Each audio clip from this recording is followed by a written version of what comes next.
Were the Knights Templar truly cursed? You'll uncover the shocking truth behind their downfall, accusations, torture, and the secrets they took to their graves.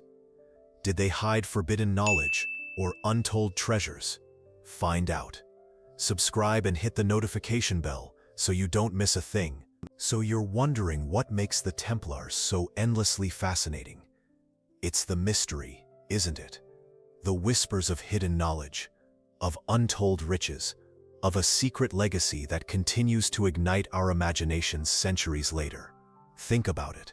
A powerful order, suddenly wiped out, their vast wealth vanished. Or did it? That's the hook, the tantalizing question that keeps us coming back for more.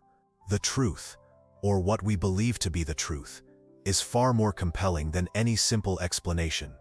The official story, the one presented by the King of France and the Pope, paints a picture of heresy and conspiracy. But dig a little deeper, and you'll find cracks in that narrative. Were they really guilty of the charges leveled against them? Or was the dissolution of the Templar Order a convenient way to seize their power, wealth, and influence? You'll start to see the real mystery lies not just in what happened, but in what didn't happen, what was covered up, and what remains hidden to this day. And that's where the real intrigue begins. The whispers of the Holy Grail, the Ark of the Covenant, even the location of Solomon's temple treasures. These are just a few of the legendary artifacts supposedly linked to the Templars. Were these mere legends, or were they based on something more substantial? What if the Templars possessed knowledge or artifacts so powerful that their suppression was deemed necessary by those in power? The mystery remains, and that's what keeps us hooked, isn't it? Imagine this. The year is 1118. The Holy Land is a battleground.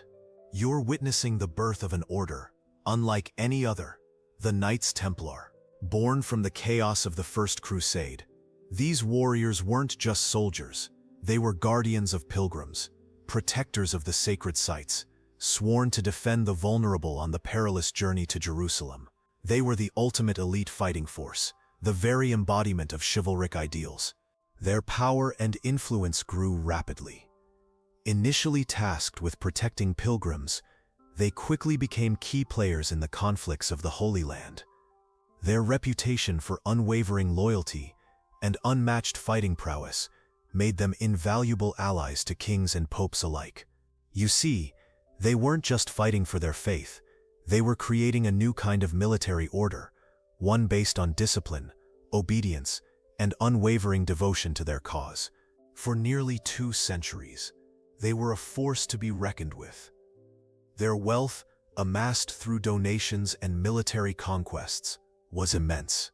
Their organization, a tightly knit network spanning Europe, was incredibly efficient. But this power, this influence, this wealth, it would ultimately become their undoing. You'll see how the very things that made them so successful would also lead to their spectacular downfall. So you've seen their humble beginnings, right? 9 knights pledging poverty, chastity, and obedience to the Pope. But from those modest roots, something extraordinary bloomed. Their initial role protecting pilgrims in the Holy Land quickly evolved. Their military prowess, discipline, and unwavering faith attracted powerful patrons, and soon donations poured in. Land, castles, and wealth flowed to the Templars, transforming them into a force to be reckoned with. Their strategic brilliance on the battlefield secured their reputation. They weren't just warriors, they were masters of logistics and finance, establishing a sophisticated banking system that spanned Europe. This financial acumen, combined with their extensive landholdings, made them incredibly wealthy and influential. Imagine the power they wielded: a vast network of castles, a private army, and coffers overflowing with gold. They were no longer just protectors of pilgrims. They were a significant political player. Their influence extended far beyond the battlefield. Kings and popes sought their counsel, relying on their military strength and financial expertise. You see, the Templars weren't just a religious order. They were a powerful political force, a transnational corporation of their time. This rapid ascent to power, however, would ultimately become their undoing. Their vast wealth and influence made them a target, stirring envy and suspicion in powerful circles. So, from those humble beginnings, the Templars grew into a powerful military order. Their structure was hierarchical, with a Grand Master at the top, answerable only to the Pope. Under him were various ranks, each with specific responsibilities, from fighting on the front lines to managing finances. You see, they weren't just warriors, they were also incredibly skilled administrators, building a vast network of castles and fortifications across Europe and the Holy Land. Think of them as a highly organized, multinational corporation of the Middle Ages, but with swords instead of spreadsheets. Their beliefs were rooted in the vows of poverty, chastity, and obedience, but their daily life was far from ascetic. While they lived communally, sharing meals and sleeping quarters, they also enjoyed a level of comfort and privilege that many others in their time didn't. They had access to the finest weaponry, horses, and armor, and their castles provided a level of security and luxury unimaginable to the average peasant. And of course, there were the rumors, whispered tales of untold riches and powerful secrets. But what was their true daily routine like? Let's find out. A typical day for a Templar knight might involve prayer, military training, and administrative duties. They were expected to be devout, disciplined, and skilled in both warfare and management. This combination of spiritual devotion and military prowess made them a formidable force, one that attracted both admiration and suspicion. Their dedication to their vows and their strict adherence to the rules of the order maintained their reputation, although, as we'll soon see, even the most disciplined order can fall victim to the machinations of power. So you've seen how the Templars started, but their real power came during the Crusades.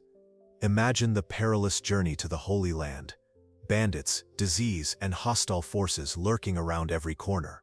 For pilgrims, the Templars were a lifeline, offering protection and safe passage through dangerous territories.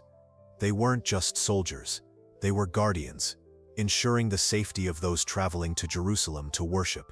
Their role extended beyond mere protection. Their castles and fortifications along the pilgrimage routes became vital hubs, providing shelter, food, and medical aid.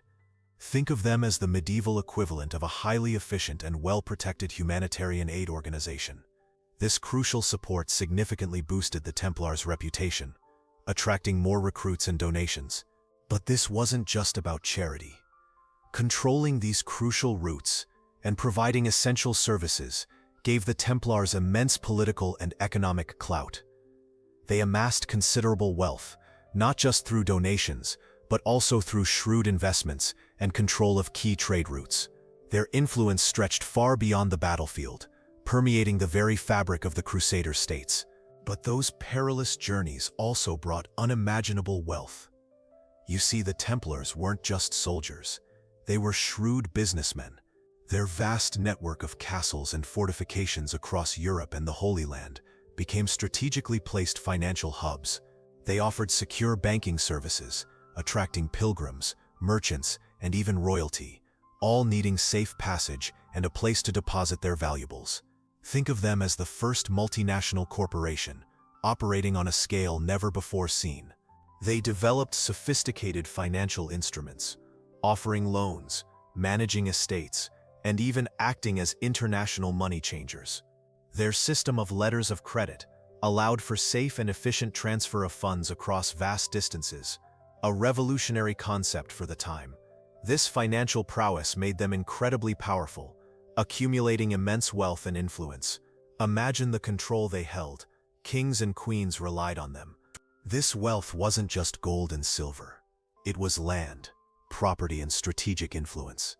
Their financial empire spanned continents, making them incredibly wealthy and powerful. But this very power, this enviable position of financial dominance, would ultimately become their downfall. It made them a target, a tempting prize for those who envied their success and influence. And that's where the trouble really began. But whispers started. You see, initially, they were just murmurs, rumors spreading like wildfire through the taverns and marketplaces. People started questioning the Templars' immense wealth, their secretive rituals, and their unusual power. Some claimed they worshipped pagan idols. Others spoke of unholy alliances and blasphemous acts. These were just whispers at first, easily dismissed as the ramblings of jealous rivals or disgruntled enemies. Yet, these whispers grew louder, fueled by envy and fear. The accusations became more specific, more damning. Stories circulated about secret meetings, shrouded in darkness, where forbidden rites were performed under the cover of night. The Templars' power seemed to breed suspicion, their wealth a magnet for avarice and resentment. Even the Church, initially a staunch supporter, began to take notice of these increasingly unsettling rumors. The most shocking accusations, however, centered around heresy and devil worship. It was whispered that the Templars had renounced their faith, embracing pagan practices and secret oaths of allegiance to Satan. These claims, however outlandish, struck a chord with a populace already superstitious and fearful of the unknown. The seeds of distrust had been sown, and they were about to blossom into a full-blown crisis. But those whispers turned into roars when King Philip IV of France, your average extravagant monarch, found himself neck-deep in debt. Years of lavish spending, costly wars, and ambitious building projects had left the royal treasury practically empty. He needed a solution, and fast. His eyes, naturally, fell upon the immensely wealthy Knights Templar. Think of it, an incredibly wealthy, powerful order, with lands, gold, and influence across Europe.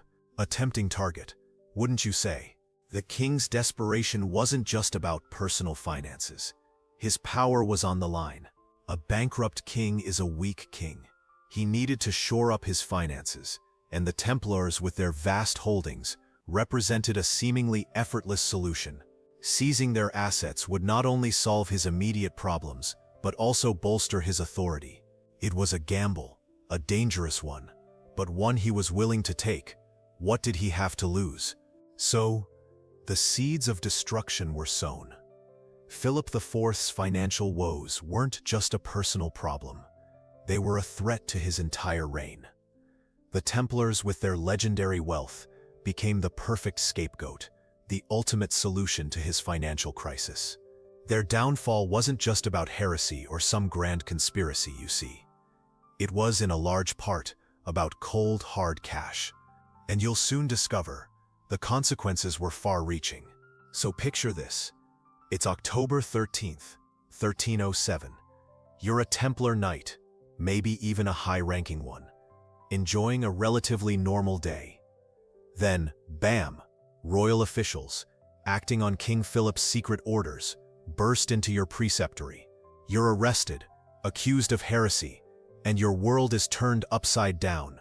No trial, no warning, just immediate imprisonment. The coordinated arrests across France were breathtaking in their scale, a chilling display of royal power. Imagine the sheer terror. One moment you're a member of a powerful, respected order. The next you're a prisoner, accused of unspeakable crimes. The charges were ludicrous: worshipping idols, spitting on the cross, homosexual rituals. These accusations, spread by Philip's propaganda machine, were designed to demonize the Templars in the eyes of the public, justifying their sudden downfall. But you know the truth, right? Or do you? The speed and efficiency of the arrests were crucial. Philip wanted to minimize any chance of resistance or escape. Every Templar Grandmaster and Knight across France was targeted simultaneously. This wasn't just about money. It was about eliminating a powerful organization that had become too independent, too wealthy, and potentially too dangerous for the king. He needed them gone, and he needed them gone quickly. You're probably wondering about Pope Clement V, right? He wasn't just a bystander. He received Philip's accusations, and under immense pressure, political and otherwise, he initiated an investigation. It wasn't a fair trial, you see. The king had already secured the arrest of almost every Templar in France.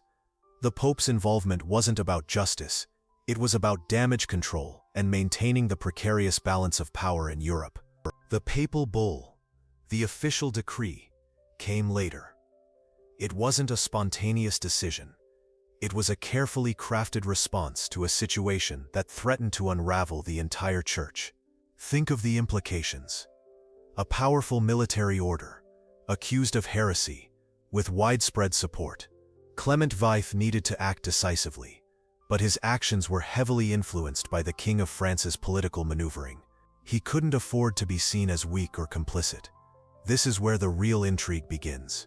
The bull itself, officially titled Pastoralis Praemunentiae, authorized the suppression of the Templars. But you need to understand the context. The Pope was walking a tightrope. Condemning the Templars outright would risk alienating powerful supporters. So, the bull was carefully worded, allowing for investigation and a process, but ultimately leading to their demise. It was a political masterpiece of calculated ambiguity, allowing Clement V to appear decisive while simultaneously hedging his bets. So, the investigation began. But this wasn't a fair trial, you know? We're talking about the 14th century. Think about the pressure on these knights.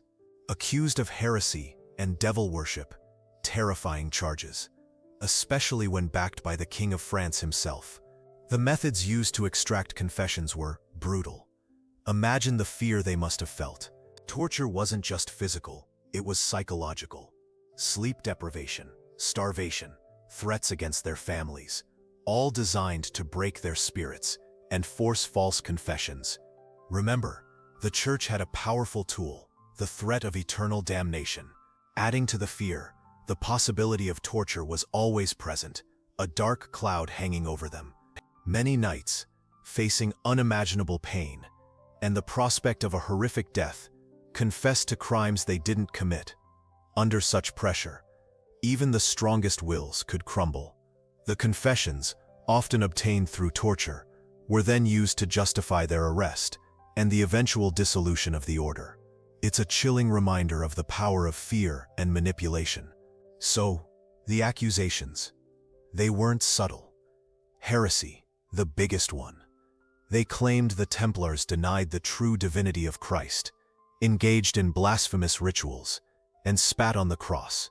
Imagine the horror that caused, the outrage in the hearts of devout Christians. You're talking about a betrayal of the most fundamental beliefs of the time. Then there was sodomy. This accusation, incredibly damaging, painted the knights as morally corrupt and deviating from the accepted norms of the time.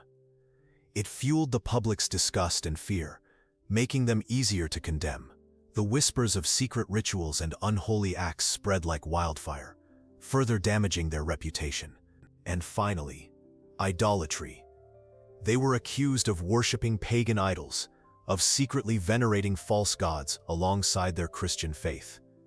This was the ultimate betrayal, a complete rejection of their vows and their faith.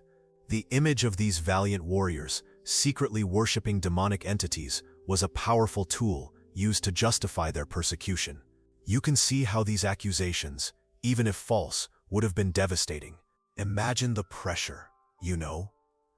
The Grand Master, Jacques de Molay, facing the King of France and the Pope's representatives. Accused of the most heinous crimes, his life hung by a thread. But Molay wasn't some meek old man. He was a warrior, a leader. He'd faced down armies, seen bloodshed, and survived countless battles. This was just another fight. Only this time, the weapons were words, and the battlefield was a courtroom. Under torture, many Templars confessed. Some to things they didn't do, others to things they couldn't possibly have done. But Molay remained defiant, steadfast in his denial. He didn't break. His unwavering resolve, even in the face of unimaginable pain, only fueled the rumors surrounding the Templars. Was this defiance born of innocence, or a desperate attempt to protect a greater secret? His trial became a spectacle, a public display of power. The accusations were wild, the punishments brutal, but Molay's defiance remained unbroken. He challenged the authority of the king and the Pope, a bold move that cemented his place in history. You see, his refusal to confess, even under duress, only added to the mystery surrounding the Templars' downfall. What secrets were worth such a sacrifice? Mole, defiant to the end, was led to the stake. Imagine the scene. A vast crowd, hushed and expectant, filling the Ile de la Cité. You see the pyre crackling, the flames already licking at the wood. The smell of burning flesh would have filled the air, a gruesome spectacle orchestrated by the French monarchy. This wasn't just an execution, it was a public demonstration of power, a chilling warning to anyone who dared challenge the authority of the crown. As the flames consumed him, legend says Mole cursed both Philip IV and Pope Clement V, a dramatic final act that fueled centuries of speculation. You might wonder about the sheer brutality of the event, the casual cruelty of a public burning. It was a stark reminder of the power wielded by the monarchy, and the vulnerability of even the most powerful figures when they fell out of favor. The execution wasn't limited to Mole. Many other Templars met a similar fate, their deaths adding to the grim spectacle. Imagine the terror, the screams, the sheer horror of it all. This public display served as a brutal message. Dissent would not be tolerated. The spectacle ensured that the message of the king's power resonated far beyond the immediate vicinity of the execution. So, the Grand Master was gone, but his death didn't mark the end of the Templars' ordeal. The king's decree was swift and brutal. The order was dissolved. Across Europe, Templar holdings were seized, their properties plundered. You can imagine the chaos: knights stripped of their titles, their wealth confiscated, their future uncertain. It was a systematic dismantling, a complete erasure of a powerful institution. The Pope, initially hesitant, eventually concurred with Philip IV's actions. The official reason? Heresy and accusations of unspeakable crimes. But you and I know the real story was far more complex, intertwined with political maneuvering and greed. The French crown, desperate for funds, found the Templars' vast wealth irresistible. Their power, a threat to the king's authority, needed to be crushed. The dissolution wasn't just about seizing land and treasure, though. It was about silencing a powerful organization that possessed significant influence and potentially dangerous secrets. Think about it. The Templars had a vast network, established across centuries. Their downfall sent shockwaves across Europe, a testament to their power and the fear they inspired in those who sought to destroy them. Their story serves as a cautionary tale of ambition, betrayal, and the enduring power of secrets. So, the order was gone, but whispers persisted. You've heard the legends, haven't you? The tales of unimaginable wealth, hidden by the Knights Templar before their fall. Mountains of gold, priceless artifacts, the Ark of the Covenant itself. Some say it was all real. Did they stash it away in secret vaults, safeguarding it for a future resurgence? Or is it all just a captivating myth, fueled by centuries of speculation and intrigue? Let's dive into the mystery, shall we?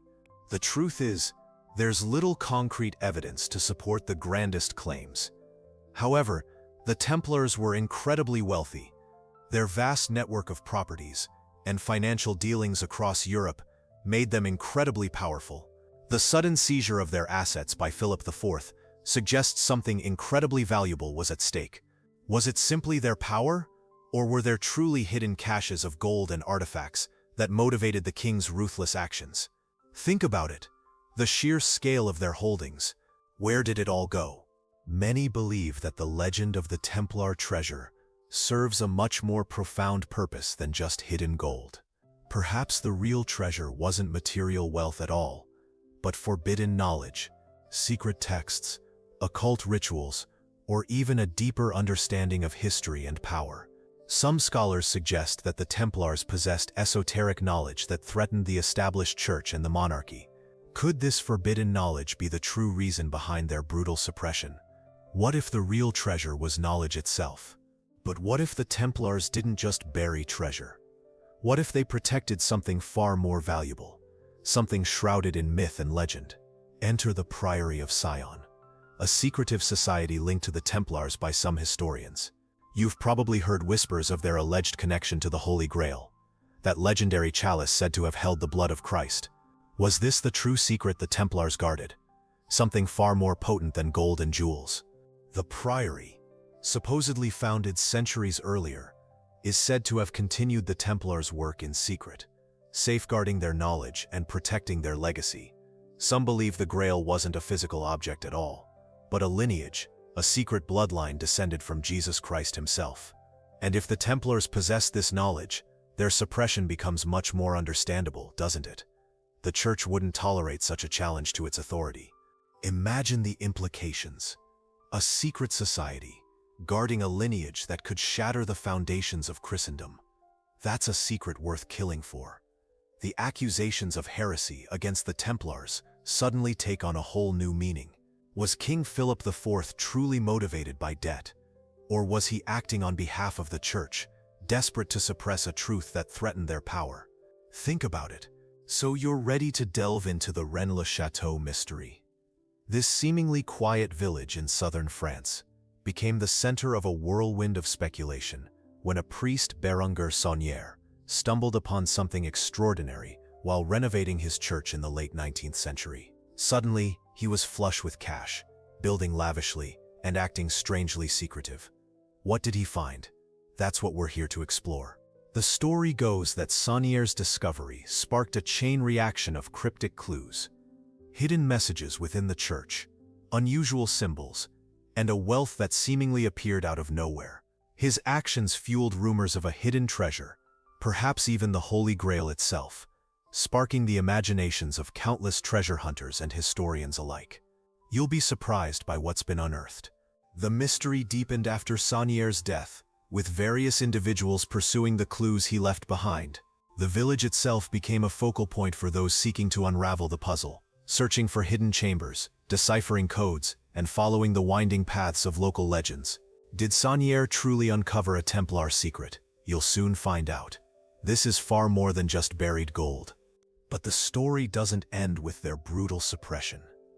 You see, the Knights Templar, despite their demise, left an undeniable mark on history. Their influence, some believe, continues to resonate even today, particularly within the enigmatic world of secret societies. Many scholars and conspiracy theorists point to a direct lineage between the Templar ideals and the foundations of Freemasonry, suggesting a clandestine passing of the torch, a secret legacy carried through the ages. Think about it. The Templars' emphasis on secrecy, their complex rituals, and their hierarchical structure, all eerily similar to the organizational principles of many secret societies. Did the surviving Templars, scattered across Europe, find refuge and continue their work under a new guise? Did their esoteric knowledge, their rituals, and their symbols become the building blocks of later organizations? It's a question that has fueled countless theories. Some believe the Freemasons, with their elaborate initiation rites and their secretive nature, inherited a direct line from the Knights Templar. Others suggest a more nuanced connection, proposing that similar societal pressures and a thirst for esoteric knowledge led to the development of parallel structures and symbolism. Regardless of your stance, you can't deny the fascinating parallels that exist between the two, adding another layer to the enduring mystery of the Templars. So you're wondering about that iconic Templar cross, right? It wasn't just a symbol of religious devotion, it was a potent emblem of their power and ideals. That 8-pointed cross, a variation of the patriarchal cross, held deep significance. Each point, some believe, represented a virtue or a key aspect of their chivalric code. Think about it: purity, honor, piety, courage, all embodied in that simple yet powerful design. It's a visual representation of their whole existence, you know? But it's more than just a list of virtues. The 8 points also linked to the 8 Beatitudes of Christ, reflecting their commitment to a higher purpose. And the shape itself, some scholars suggest it relates to the ancient symbol of Venus, representing love, beauty, and even possibly the pursuit of knowledge. It's a layered symbol, packed with meaning, reflecting their complex identity. You see how much is hidden in such a seemingly simple image. Think about how this symbol was used. Emblazoned on their banners, carved into their castles, worn as a badge of honor. It was a powerful statement, a declaration of their beliefs and their commitment to their order. And even after the order's suppression, the eight-pointed cross continued to hold meaning, becoming a symbol of defiance, a reminder of a powerful force that was silenced but not forgotten. It still resonates today, wouldn't you agree? But that cross, my friend, was just the tip of the iceberg. The Templars were masters of secrecy, embedding hidden messages in their architecture, their rituals, even their everyday objects. Think about it, a highly organized military order, with access to vast amounts of knowledge and resources. They wouldn't leave their secrets lying around openly, would they? Their cryptic symbols and coded language were designed to protect their most valuable holdings, both material and intellectual. Some believe their code involved a complex system of numerology and geometry, reflecting their deep understanding of sacred geometry. Imagine intricate patterns woven into their castles, or hidden ciphers within their illuminated manuscripts. These weren't mere decorations, they were keys, waiting to be unlocked by those who knew the secrets. And you know what? Many of these secrets remain undiscovered even today.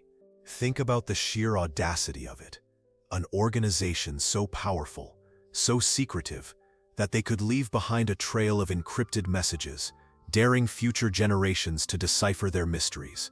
What if they were protecting knowledge far more dangerous than mere gold or jewels?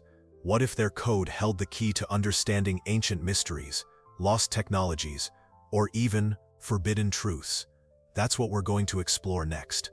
Are you ready to delve deeper? So you're probably wondering what all this secrecy had to do with buildings, right? Well, the Templars weren't just warriors and scholars. They were master builders. Their churches and castles, scattered across Europe, are a testament to their ingenuity and a potential repository of their hidden knowledge. Look closely at the floor plans, the unusual angles, the seemingly insignificant details. They're not just aesthetically pleasing. They're often strategically designed, reflecting a deep understanding of both military defense and symbolic representation. Take, for instance, the circular architecture often found in Templar structures. It's not just a stylistic choice. The circle, representing eternity and wholeness, was deeply symbolic to the order. You'll find this motif repeated in both their churches and castles, often incorporating elements of both Romanesque and Gothic styles, a blend reflecting the evolution of their power and influence. Consider the placement of windows and doors. They're not random, but carefully considered, possibly aligning with astronomical events or incorporating hidden passages. Many of these structures boast hidden chambers, secret passages, and ingenious defensive mechanisms. Think about the sheer engineering prowess needed to create such complex systems centuries ago. These weren't just buildings. They were living fortresses, designed for both spiritual contemplation and military defense. Their architectural legacy speaks volumes about the Templars' organizational skills, strategic thinking, and their commitment to secrecy. Could these hidden spaces hold clues to their fabled treasures or forbidden knowledge? But their story doesn't end with their suppression. You see, the Knights Templar have become legends, woven into the fabric of popular culture. Think about it, from Dan Brown's The Da Vinci Code to countless movies and video games, they're everywhere. But how much of what you see is actually true? A lot of the popular image is pure myth, a romanticized version of a complex historical reality. Let's separate fact from fiction, shall we? For instance, the idea of them possessing untold riches, guarding some immense treasure, that's a common misconception. While they were wealthy and powerful, the extent of their supposed hidden wealth is greatly exaggerated. The reality is far more nuanced, involving complex financial dealings and political maneuvering. And then there's the whole secret knowledge angle. You've probably heard whispers of them possessing forbidden texts, unlocking ancient mysteries. This is often linked to the notion of them preserving esoteric knowledge. But the truth is, their knowledge was largely theological and practical, military strategy, finance and construction. So, while the Knights Templar's story continues to fascinate and inspire, remember to separate the compelling myths from the actual historical events. Their legacy is undeniably rich and complex, but it's crucial to approach their story with a critical eye, sifting through the layers of legend to uncover the truth.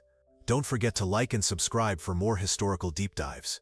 So you've heard the whispers, the legends, treasure hidden in secret vaults, a vast conspiracy of forbidden knowledge.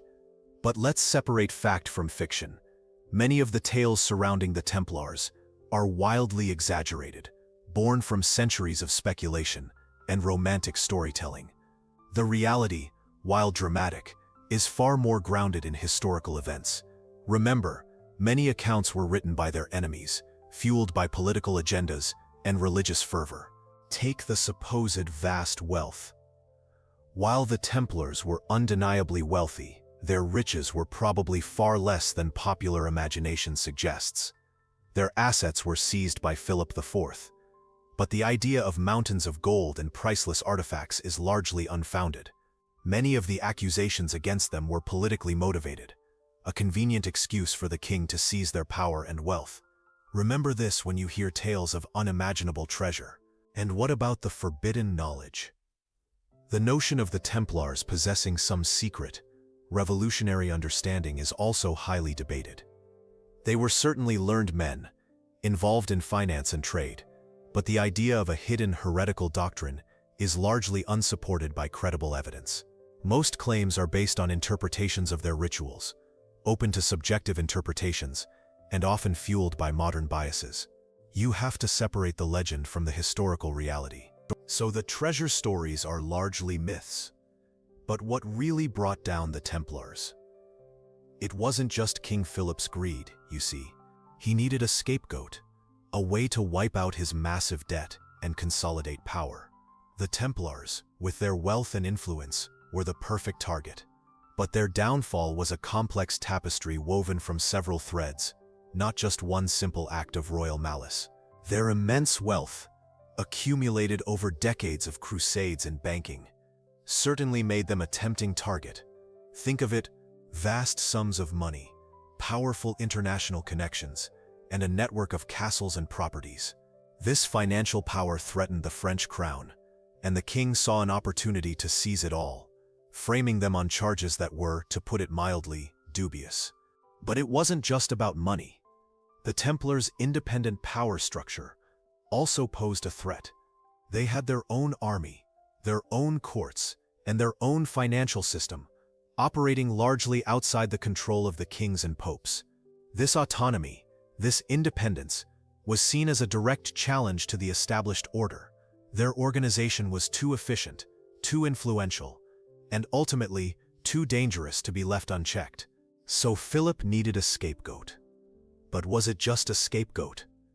Some historians argue the accusations against the Templars were exaggerated, even fabricated. Think about it: powerful enemies, whispers of heresy, and a king drowning in debt. It was the perfect storm for a carefully orchestrated takedown. They were accused of spitting on the cross, worshipping pagan idols, wild accusations that, while shocking, lack concrete evidence. The confessions extracted under torture? Let's be honest, you'd probably confess to anything under that kind of pressure. Many historians believe the entire process was rigged, designed to elicit confessions that would justify the king's actions. The trials were far from fair, lacking due process, and relying heavily on coerced testimony. Was this a genuine religious crusade, or a politically motivated purge? Consider this: the Templars were incredibly wealthy and powerful. Their vast network of castles, lands, and financial holdings posed a significant threat to the French monarchy. Eliminating them allowed Philip to seize their assets and solve his financial problems in one fell swoop. This economic motive might be far more compelling than the officially stated religious reasons. Could the whole thing have been a cleverly disguised land grab? So, whispers of a secret, a bloodline. You've heard the theories, right? The Templars, protectors of a hidden lineage, descendants of Jesus Christ himself. A lineage that threatened the power of the church and the established order. Imagine the implications. A secret bloodline, passed down through generations, hidden in plain sight, protected by the most powerful military order of its time. This is the kind of explosive secret that could topple kingdoms. This theory suggests that the real reason for the Templars' downfall wasn't just financial mismanagement or heresy. It was about silencing a dangerous secret, a secret that could shatter the very foundations of the Catholic Church. Think about it. The power of the Church, its authority challenged by a lineage directly connected to Jesus. Suddenly, the accusations of devil worship seem convenient, don't they? A way to discredit and eliminate a threat to the power structure. Of course, this is just a theory, but it's a compelling one, isn't it? It explains the ferocity of the crackdown, the severity of the accusations, and the complete eradication of the order. If the Templars truly possessed this knowledge, this bloodline, then their destruction wasn't just a political maneuver. It was a desperate attempt to maintain control, to bury a truth too dangerous to see the light of day. What do you think? Could this be the missing piece of the puzzle? But what if the whispers weren't just about a bloodline? What if the Templars guarded something far more dangerous to the established church? Secret knowledge. You see, some historians believe the Templars held Gnostic texts, scriptures that presented a different, more esoteric view of Christianity. These texts, often hidden and fiercely guarded, challenged the official dogma of the time, suggesting a deeper, more mystical understanding of Jesus and his teachings. This was a dangerous game, you know. Imagine the implications. Gnosticism emphasized a direct personal connection with the divine, often rejecting the hierarchical structure of the Catholic Church. For the Church, this was heresy, a direct threat to their authority. These texts, potentially containing alternative interpretations of Christian scripture, and potentially even esoteric rituals, could have been seen as a powerful weapon against the Church's power. Think about it. A rival understanding of Christianity, hidden in plain sight. This secret knowledge could have explained the intense secrecy surrounding the order. Their vast wealth? Perhaps it funded the protection and preservation of these dangerous texts. The accusations of devil worship? Could these be a misinterpretation of Gnostic symbols and practices by a scared and threatened church? Perhaps the real crime of the Templars wasn't heresy, but the possession of knowledge that could topple the very foundations of the Catholic Church. What do you think? So, what's the Templars' lasting impact? You might think, after their brutal suppression, their influence would vanish. Think again. Their military innovations, superior organization, advanced tactics, shaped warfare for centuries. Their financial expertise, their complex banking system, laid the groundwork for modern banking practices. You'll find echoes of their influence in many areas. Their architectural legacy is undeniable too. You see their influence in the magnificent castles and churches they built across Europe. The architectural designs and engineering feats they pioneered are still studied today, a testament to their skill and ingenuity. And let's not forget the symbolism. Their iconic cross, the red cross on a white background, continues to resonate, a powerful symbol of courage and sacrifice. Even the mysteries surrounding their demise continue to fuel our fascination. You're still searching for answers, aren't you? The stories of hidden treasure and forbidden knowledge have inspired countless books, films, and games. The Templars, despite their tragic end, remain a captivating chapter in history, their influence echoing down the centuries. Their story is far from over. But did the order truly vanish? You might be surprised. Rumors persisted for centuries of Templar survival, whispers of hidden cells and secret networks. Some claim they escaped the brutal crackdown, fleeing to Scotland, Portugal, or even the far reaches of the Mediterranean. These weren't just idle tales. Think about the vast wealth and influence they possessed. Could they really have been wiped out completely? Consider the sheer logistical challenge of eliminating every single Templar knight and supporter across Europe. It's unlikely. Many historians believe that some members, disillusioned but still powerful, went underground, maintaining a shadow existence, using their skills and connections to thrive in secrecy. The sheer scale of their organization, their network of contacts, and their financial resources made complete eradication almost impossible. And what about those legendary treasures? You've heard the tales, haven't you? The stories of hidden caches of gold, ancient artifacts, and priceless knowledge. The Templars were famously wealthy. If some members survived, wouldn't they have protected these assets, ensuring their continued influence and power? The mystery of their wealth continues to fuel speculation and intrigue. So, you're wondering about the modern hunt for Templar treasures. It's a wild goose chase for some, a genuine historical pursuit for others. Countless expeditions have been launched, fueled by legends of hidden riches and lost knowledge. From the Scottish Highlands to the sun-baked plains of France, treasure hunters scour ancient documents, following cryptic clues left behind by the Knights Templar themselves. They dig, they analyze, they debate, all in the hope of unearthing some tangible proof of the Order's enduring legacy. Some focus on specific locations mentioned in historical texts. Others rely on interpretations of symbolism and esoteric knowledge. You might be surprised by the diversity of approaches. Think about it. Are we talking about literal gold and jewels, or something more profound? Some believe the real treasure lies not in material wealth, but in the Templars' secret knowledge, potentially lost to history, or deliberately concealed.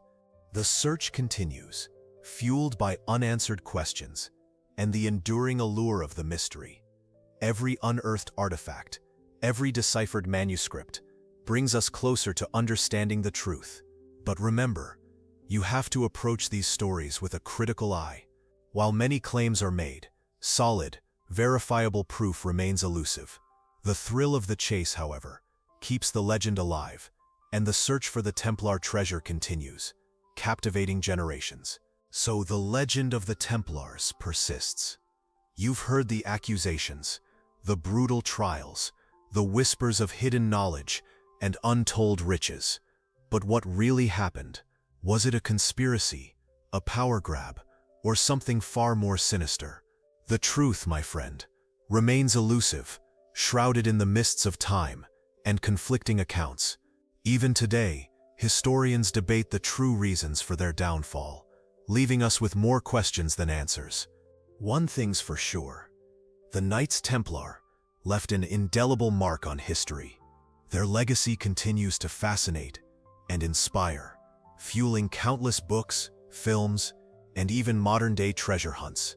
Their story serves as a powerful reminder of the complexities of power, faith, and the enduring allure of the unknown.